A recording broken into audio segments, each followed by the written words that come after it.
Evening and welcome to Gaming Under the Influence. I'm Mike and this is Alex, and we're coming to you on this beautiful sunny Saturday afternoon from Green Dragon CVR in Woodbridge, Ontario, the only place you'll find the latest games to play and purchase alongside over 100 different kinds of Ontario craft beers from great breweries like Chronicle. Here before us, we've got their Dwarven Stout that we're putting back today, and we'll tell you a little bit about that at the end of the video. But for now, we're here with an announcement, Alex, and want to tell us a little bit of what that announcement is? JRPGs are the shit. Yeah, I think that's definitely true. And, we spoke recently about their defining characteristics, this kind of uncircumscriptive relation of the gameplay mechanics to what the characters are doing, this penchant for fantastical world building and symbolizing rather than imitating. And, we kind of think these traits are the source of their timeless appeal, right? Absolutely. Like why these games are still being made and why they're still fairly successful from sales and critical perspectives, respectively. Still enjoyed by their user base. They're not, widely maligned by any segment of the community, be it the press or the consumer. Yeah. Some of them are somewhat like niche territory, and it is a little bit still, but there are examples of multiple million copies selling like Final Fantasy 15, right? Sure. So even more niche things like Tales and yeah. But one we'd like to call your attention to today, and one we believe is a recent and really exemplary kind of implementation of these conventions, these JRPG conventions. Right. And one of our favorite titles of 2018, the game we're going to talk to you today about, and one we've been itching to talk about since we started this project, is Octopath Traveler. Octopath Traveler. Definitely, I think it was probably my favorite game of last year. Absolutely. It's crazy to say, but it is. Easily, yeah. For me. So, really, with, 8 characters with individual stories, right? Set across this fantasy world. I can't remember the name, actually. But it doesn't matter. Each of their quests eventually do overlap, and it's like in JRPG fashion. JRPG fashion. Sorry, in the fashion, in an epic battle against cosmic evil. Would you say it has this Eastern flavor? Keep absolutely. Forcing us to mention Eastern flavor is sprinkled. This characteristically there. Japanese or Eastern take on Western fantasy tropes and themes and stuff like that. Yeah. Absolutely, it's definitely in there. I think so too. Like in 15 a little bit, and like in 15 it a sort little of bit. shines through a bit. For sure. The only thing we'd like to say in relation to other publications is that it was widely disparaged for the apparently unsatisfying stories, which other reviewers contend did not overlap, which is factually untrue. It isn't true. I can Yeah, see it why isn't it'd be true. easy to miss, but I can see that also. yeah, I can see why it would it's be definitely easy to there. It is there, certainly. If you're invested in the story and you look for it, you'll find it. Yes. It's in there. It is there. It's a very subtle and background methods of storytelling. I think kind of akin to Dark Souls and Bloodborne and those Gene Wolfe novels we talked about before, where the real story is going on in the background, not exactly in what the characters themselves are doing or saying to each other. Yeah, and you can kind of see, through each of their perspectives, glimpses into the wider picture until at the end it all comes together in an obvious sense, which is neat, yeah. It's also important to note, though, that the combat and the systems and the visuals were widely praised, right? Yeah, absolutely. They sort of came as an evolution from the Bravely Default games, where after every turn you would get an additional boost point. So on the enemy side of things, they each had a shield with a number representing their shield, and however, their posture, essentially. Yeah, so I guess their posture in Sekiro, right? And they would have weaknesses that you could take their shield down, the numbers down, into eventually breaking them, in which they would, after being broken, they would receive, I think it's 2 times damage. Yeah, it's definitely more damage. Take meaningful damage after being broken, right? Yeah, exactly. Yeah. So at that point, you can queue up those boost points to execute multiple attacks to bring down their shield, or use the boost points to sort of power up your magic, which would be your elemental big damage attacks to sort of. So this is that kind of cool strategy flow with it, there's right? 2 uses. That's a good insight. There's really 2 uses for the boost points, right? You can apply them to basic attacks to multiply the number of hits that attack does to break them more quickly break the enemy, or you could apply them to damage dealing do more spells damage. To do more damage. Exactly. And when you come to characters like Cyrus or Ophelia or anybody that you make into a caster with high DPS spells that sometimes already repeat themselves multiple times per cast. You got that late game class that casts 3 times per spell. Yeah, one of the secondary jobs. So when you apply your boost points to that, you can see the game really wants you to, I guess, break the enemies and then drop a bomb on them with certain characters. I think it's probably the only viable way unless you're severely overleveled. But that's Yeah. it's pretty grindy. It can be a grindy game. It can be, but like It can be. if you play it intelligently, I think there's ways to get around most situations. Like That's- even if yeah, you have that's the low-level thing, characters, you probably want to have a couple, at least one, but maybe even two characters in your party. When you say that you're using their boost points, like their role in your parties to break people. Like they have diverse attacks, but they don't really do much damage. You know. You sort of alternate Yeah, between that's which right. characters That's right, yeah. are using the boost to break. Yeah. And then That's right. Two characters will one's always have doing full and yeah. two always empty. That's a good boosts. way of doing it. Yeah. It's nice. So you have dual roles, you know? So Yeah. you can, the nice thing is even if you're taking, if you have 3, let's say, high-level party members and you have a level 20 party member you want to level up, you can have him in your party and he won't be entirely useless because if he has a wide enough or applicable enough skill set, like he has enough abilities like that can do damage to the boss's weakness or the enemy's weakness, you can use him still. He'll gain experience to take and down yeah, shield, exactly, right? just to Take break down the enemy. points, That's yeah. right. Kind of like the inverse tank of the party, you know? Yeah, exactly. Or like a healer even could be useful. Yeah, healer could be useful. Apothecary tends to be useful just because he's item focused. So I never used that a lot. Yeah, I don't tend to either. I didn't like explore with that too. One of the things that I didn't get into was that. Yeah, specifically, but I haven't used it much either. Yeah. I do really enjoy the Interesting caster that it was classes there. and the hunter. What we haven't talked about yet, though, is the different job classes. How does that work, man? All 8 characters have their own job, which is sort of their background. How would you say it? Like character. Yeah, they have like a native class, right? Yeah. Like at what they are actually. Yeah. So like you know? Theory on the thief, or like a mage. Yeah. Cyrus is the sorcerer. Yeah, Cyrus would be Ophelia's the sorcerer, cleric. mage. Yep. And Henny each is one of the those huntress. can be applied as secondary jobs on the other characters, which sort of contributes to that being able to create any kind of party with like tons of different kinds of characters. Yeah, that's right. Yeah, each character can take It's a secondary nuts. job, which changes their cosmetic appearance. And I think the only thing they don't get is the special ability of that class, which only the character native Like to the that last class can attack, have. right? That Yeah, last that's one? right. Yeah. Or like the You're ability right. of Hanit to summon her cat, let's say. Like the other guys don't Right. get that, you know? That Or makes of sense. Cyrus to scrutinize, like the other characters don't get that, or whatever he has. I found that was just the replacement. best way to like bolster up most of your characters, just really like overpower them. Yeah. So that they have obviously more weapons to hit more weaknesses to break. Like it just. That's right. I Another don't cool even know thing if you is play that the game without using that. I don't think you can. Right. Another cool thing though is suppose you have in mind, you know, a later role for each character in the game. Like you want Ophelia. Like my Ophelia, for example, is very like DPS focused. She casts spells. So I don't find the need for her to heal much. But if you do, she can just as She can quickly also do that. Yeah, exactly. But if you level her as a sorcerer, she gets more like points into her magic DPS stat when she levels up, as opposed to into other ones. I think you can find online like charts that tell you how many bonus points you get into each stat depending on your secondary job when you level up. So early in the game, if you're aware of these things, you can like make each character a certain job. Yeah, exactly. Even if you don't want to use it at the end, just to keep their stats like within the realm of like viability for that job combination. You know, I didn't think about that stuff early in the game, so I never looked it up. But you can tell when you're applying the job class, it shows. I mean, which how many stats when you level up, how many stat points they gain into each class. Yeah. It's pretty cool because this system, I guess, allows you to build synergy not only between characters but also between an individual character's jobs, which sometimes complement each other. Yeah. You know, you can have characters that are all around, like because of their ability to take 2 jobs, like status debuff healers. Like they can get rid of most things, and also they have like a wide range of basic attacks to, you know, break enemies. So they're like utility characters. And you can also have characters like Ophelia, I just mentioned, who if you make her a sorceress, but also a healer. she can do almost all kinds of sorceress damage except for dark, which you can have on Primrose, your dancer / sorceress, right? So you can have a pair of super strong sorceress chicks, as well as Cyrus, perhaps cast as a healer in the secondary cast. I rolled with mostly Cyrus and I think Primrose as Yeah. the sorcerer. I love having Hanit in my party. Yeah. She's awesome. Yeah, Henny was cool too. Yeah, I have her as a warrior because you get the most damage. Who did Actually, you you- get the most damage as a hunter. But Oh yeah? yeah, if you level as a hunter, I think you get the most or the most attack damage.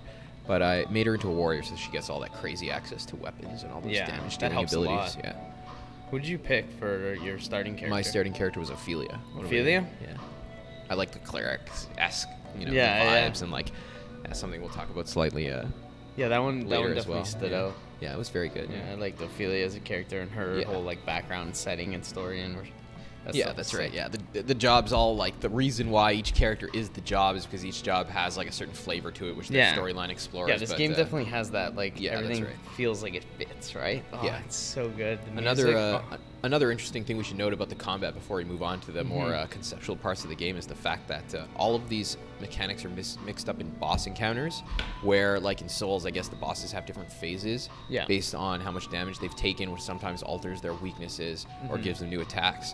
But the other interesting thing is they sometimes come with trash mobs with radically different weaknesses than the boss. So if you are easily capable of countering the boss, maybe you'll have more difficulty countering Sometimes the they trash. heal it. Yeah, that's sometimes right. They sometimes you can't even damage the boss. I if think they're alive. sometimes they block the boss's Yeah. weaknesses. There's all kinds of different pretty strategies sort of sprinkled into the boss battles. They're all very unique and that's generally the way the combat works. When you say you're trying to put together the best individual job combinations on each character to build the best party. And at the end of the game, we're going to touch on this too. You're going to have to build two, I guess, right? Balance required. Yeah, that's right. Within the systems, right? Very much like Bravely Default. I think it was the same developers. I think this was actually a technically like spiritual successor. Really? Well, it's to Bravely Default, right? Bravely Default was awesome too, though. By the way, it was great. We should do another video of that. That was fantastic. I'd love to play that game again. So good. Yeah. That was a fantastic game. Okay. I think we can conclude in relation to the combat that this is an excellent example of a kind of an artist taking a pre-existing genre and all of its conventions as the matter or the components for like an original concept. Like all of the tropes, the gameplay tropes of typical JRPGs are there, that going back to like even things like Earthbound, which we were recently playing, like the components, the base parts are there, but this is like a novel take on it, which makes it more exciting to manipulate like the individual components of battle via the menu systems and stuff like that. I definitely think it's for that reason good art, a game that I enjoy. And in terms of the gameplay, but to move on to the story and the overworld gameplay or the non-combat gameplay, like I personally enjoy these just as much. And my favorite character personally is the stoic hunter Hanit, and her giant cat companion. She leaves her home in search of her drunk master, and she's always like really sour on everybody, but also kind of like she's got a good heart and always trying to help out her companions. Hannah was a cool character. Who's your favorite character? I think I want to say it's tough because I want my top three. I'm gonna give to Therion, Primrose, and Ulberich. I don't know why. I just like Ulberich. He's just like a badass dude, but definitely not my. It's either between Therion or Primrose. What about Alphen? I read articles about people shitting on Alphen for being just a good guy. I did not like him. I just didn't really. He's not very grimdark, and I like him for that reason. This game is not grimdark. It's like really like got a JRPG soul. Yeah, it's wonderful. Cyrus, I think, is definitely. like kind of an endearing douche. I was just saying to you earlier, I don't know if the developers intended it, but he really comes across as almost like a Jane Silent Bob or dude where's my car type, and he kind of believes he's super intelligent and a sleuth, but really most of the time he stands around like pondering obvious facts and then making like really obvious exclamations loudly, like of course. Like, we were just playing this chapter 3 story quest, right? And he's on the hunt in this town for the maker of a book, the binder of a book, this book from hell, involved in this big late game conspiracy. We're going to find out about, remember that bit about cosmic evil you mentioned? Yeah, it's relevant to that. And he stands around at the beginning of the story sequence wondering like, where should I start? I must ponder this. And he's like, of course, I'll know where to find the book binder, the bindery. And it's like he sets off for that. And, all right. I don't know if that's intentional, but I like it anyways. It might be just that like goofiness that he is a goof. Like the other characters kind of treat him like a goof, and they have to take care of him, and he can't he's not a very talented human being despite his intelligence. They always say. Yeah. Although he doesn't even seem to be intelligent, but each character. I didn't mind Cyrus though. I like him. I think he's exactly like a Jane Silent Bob character, or like Ashton Kutcher in Dude Where's My Car. It's like, oh, of course. Yes. Let's save the world inadvertently. Yeah. He's like, I do this because knowledge is for everybody. It's like, all right, man. Okay. Each character has 4 story quests to complete, right? With the interaction between them in the main game occurring exclusively in these topical or situational travel banter sequences. This is something that a lot of reviewers criticize as well, though I don't personally find it as dislocating as some of them say. Like, it doesn't feel like they're strangers to each other because of these travel banter sequences. No, because a lot of it, like, and I'll be honest, I skipped most of them, but a lot of them were sort of, from what I did see, sort of them like teasing each other, sort of going back and forth like you would Yeah. and that kind of dialogue. They do that, sort of picking but on each other. It's not that it's just irrelevant stuff. I guess like most of the conversations I've noticed have been topical, like in the quest we just mentioned, where he's looking for that book. You know, you're sent to the house of this guy who borrowed the binder's tools. And you knock on the door, and he looks all depressed, and his family is gone, and his house is in ruins. And afterwards, Hanit says to Cyrus, like, look, this guy's like life has been ruined. It looks like he's probably got a dark secret that's making him like send you away from his door. And like, it's not like they're just like talking back and forth about nothing related to. Exactly. Yeah. They always the travel banter is like topical. You know? They made it relevant to it what would be was like going the on in the equivalent of a story. cutscene in Final Fantasy, right? Yeah, basically. It's just that it was like optional. So maybe people like me who didn't care to see all of it just skipped it, and then. And there must be like thousands of words, hundreds of thousands of words of writing in this game. There's a lot of it. Like sometimes I'm like, man, this is like exhausting, and it's sometimes when you're not in the mood, it's a lot. But like, I really do appreciate like this Eastern flavor. Like, it's this super, on the one hand, super endearing. It doesn't have this like grimdark vibe about it at all. The characters are just like really, like they just believe in being good people. Yeah. Just like, is this sarcastic? I can't tell, but I don't think it is. That's just again that Eastern flavor, and also Eastern flavor in the sense that.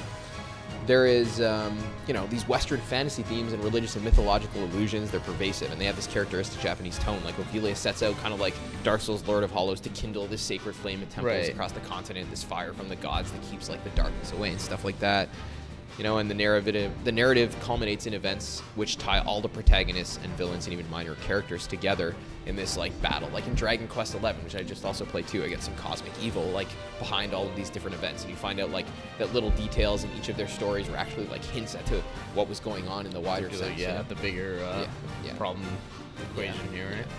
There's also an individual like overworld skill specific to each character and their native class, which can be used in certain contexts or on NPCs. Skills such as steal and scrutinize and like battle to obtain items or XP or advance past certain points in story quests. Most of them quests. are useless. I liked Oberix because it put you into battle situations which were relevant to the story. Like some of them I didn't find particularly topical, but I did find steal. Steel was amazing, fantastic. Because with Steel, even if you go to like the latest city in the game and you find a guy with like a 1% chance of stealing this amazing late game item, you know, you can be a save scrummer like us, and you can be like, all right, I'm just gonna save. It'll eventually work, and I'll just like you don't even have to turn off your switch. You just go to the home screen, close the game, and go back in, and you can even log out of the menu. It takes I was counting how many seconds it takes. It's like I think we timed it. Log out of the menu, So, you know, within like 10 attempts, you'll usually get that 1% item, and then before you know it, your party will be totally like stacked. Do it a few times, you're good to go. We're greasy casuals, I guess, buddy. Oh yeah, that's all right though. So those individual skills, like I find usually though that they have them there like to give you, you know, things for that character to do relative to his or her personality in each quest. Like Cyrus is like he's super intelligent. His skill is scrutinized. Like he goes around and looks at things and thinks, or he thinks he's super intelligent. He calls people out. It's like. And Hanita's a huntress. She can like challenge people to battle against her pets and stuff like that. And Ulbrich can do something of the same. It's just him fighting. You know? Just him fighting them. Yeah. It's behind certain enemies or certain like areas in the game you can't get to otherwise. You need to use one of their two skills. And like certain guys and certain quests have items you need to steal to progress the story. So they do make good use of them, and they're all relevant to each character's native class, and I think that's an interesting thing. It certainly adds flavor and relates the gameplay to the, to the concept, to the form in the mind of the artist for each of these characters, right?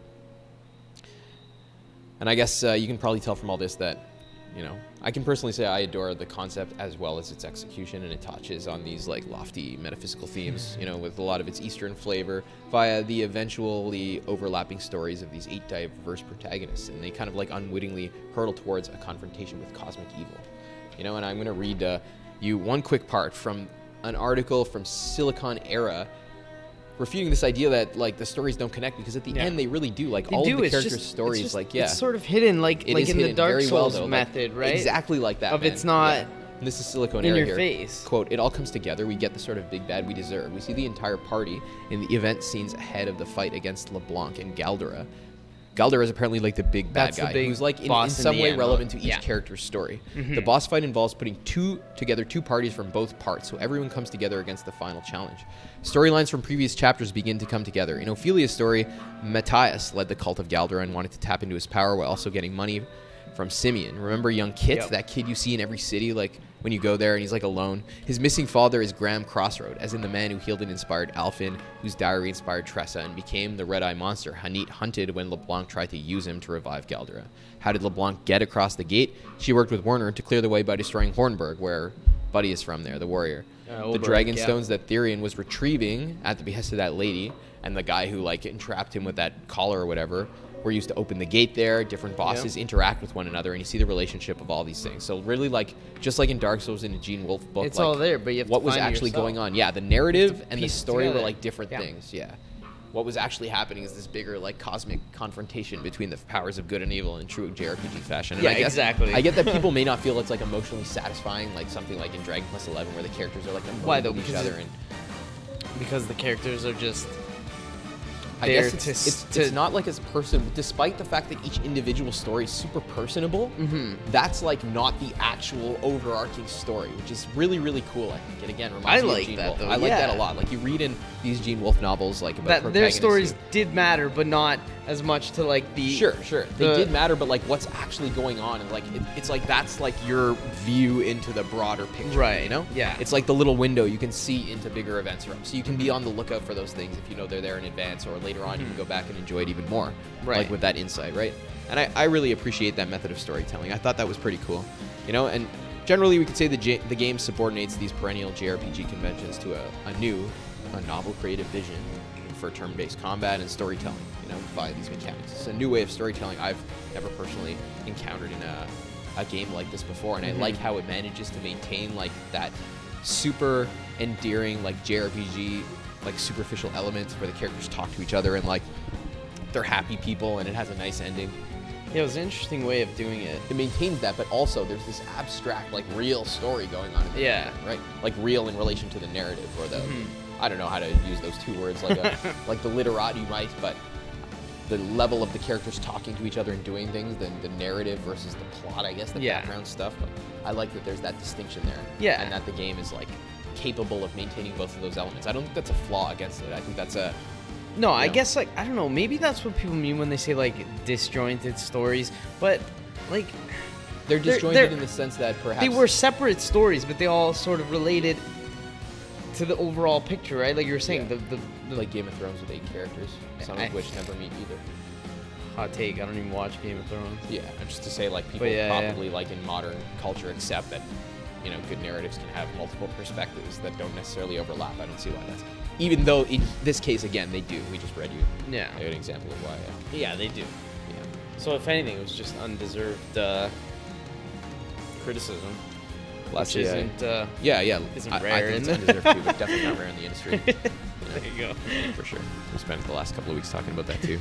I guess we could hardly conceive a better example of this like JRPG maker we mentioned in our last video on the subject, who like kind of like with a primitive guy carving like pictures of horses on cave, with charcoal. He prefers to symbolize rather than imitate. He prefers the reality of the thing in his mind to like the common appearance it might take, and he's thereby freed from any like pretension that his work has to imitate things, And I think the uncircumscripted combat design enables the depiction of actions as diverse as summoning beasts to concocting potions. So in that sense, it symbolizes these simple metaphors of light and dark, adorn a fantasy setting, full of like, at the same time, a surprising both symbolic depth and like depth of storytelling, and especially like the pixel art, it beautifully encapsulates gorgeous, this man. point, right? Like the characters you see on the map symbolize the protagonists you see in the menus, and the boss models you see on the map symbolize the bosses you see in battle. And like there's this really great like reality that's maintained across these superficial representations of the characters, which goes to like reinforce this notion that the idea in the mind of the guy is not like contained necessarily in these aspects. It's a very cool game. Yeah, I love how the buildings work and like how they look, where it's this almost, 3D 2D business. It where they, emulates that. Yeah. They came out with that special edition that came with like a papercraft book or something, cool. and it sort of looks like that in game, like as if it's all like a papercraft world, wicked. right? Like a lot of it. It has a look to it, and it's also that that's a great thing. HD 2D kind of. It's almost like a 3DS. Has the 3D effect, and it just sort of makes it's really quite interesting sometimes. You see like realistic water physics and these like and these, I don't know how you refer to like these old school looking graphical buildings, but they have like 3D aspect. So when you walk by them, you see their sides. Yeah, they have like some kind of like. It's really cool. Like again, it reinforces, at least in my mind, this feeling that the game's really comfortable with symbolizing like realistic things without necessarily having this desire to depict them as a, you know, an Uncharted game might, let's say, right? Yeah, It's and cool. it sort of brings like And a it's richer modern, for it, you know? a modern, really Yeah. good-looking art style to like that old retro That's look. right. Like Yeah. I It shaves can't off even- the technical limitation, what the technical limitations contributed, and retains all of the rich aspects that are at least possible in that medium. That a good way to graphical put it. medium, yeah. Oh I man, it think looks so, so yeah. good, and the It's music awesome. is fantastic. The music is can't awesome. even- Yeah, I oh, love the man. music too. I man. listen to it. Sometimes I just put it on all at work. I just and like putting the Switch in the run dock through and it, like yeah. doing Oh, some stuff and hearing the music at What the a opening fantastic sequence. sound. They actually had a concert in Japan for Octopath for the soundtrack. I would have loved to see that, but That's wonderful. it was in Japan, so Well, that's all I got for you, bud. You got anything else to add? it's a fucking great game. Octopath Yeah. Traveler was fantastic. I think it was, even though it was highly rated, I still think it was underrated. Me too, definitely. And I think if you like RPGs, if you like JRPGs, if you like video games, you should buy Hot take. Octopath Traveler. Hot take. God of War. Red Dead Redemption 2. Octopath is Game of the Year 2018. Game of the Year 2018. Easily. Is that a Official joke? Green Dragon's choice. We're a little bit late. Yeah. Game of the Year 2018. Let's take these guys down. Cheers. Fucking A. Oh, yeah. Chronicle Brewing and the Dwarven Stout, bud. All right. I recently brought these guys in, Chronicle Beer. Bowmanville, Ontario. The gentleman who runs the place, Ted, he dropped them off to me. He's a sick guy, into all kinds of games, into wargaming, board gaming, D&D, some video games too. Cool. His beer is all inspired by nerd culture, and it's also very good. It's a Dwarven Stout. It's a stout. It's roasty and stouty. And, Tastes like coffee. It's like it's stouty. I could see a dirty old bearded dwarf sitting there slamming him back. And just, Wow. it's a dwarf beer. Yeah, it's great. Come by to try this, as well as other favorites such as the Eye of Sauron. Yeah, an amber sour, which is pretty that one was awesome. good. It was pretty good. We got Guava the Hutt.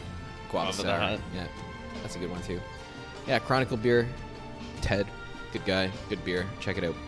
Octopath Traveler is fucking amazing. Yeah, thank you guys. It's been a Thanks good time. for watching this video. If you did, you probably didn't get to this point, but thank you. Thank you. We love you. Thanks, Mom.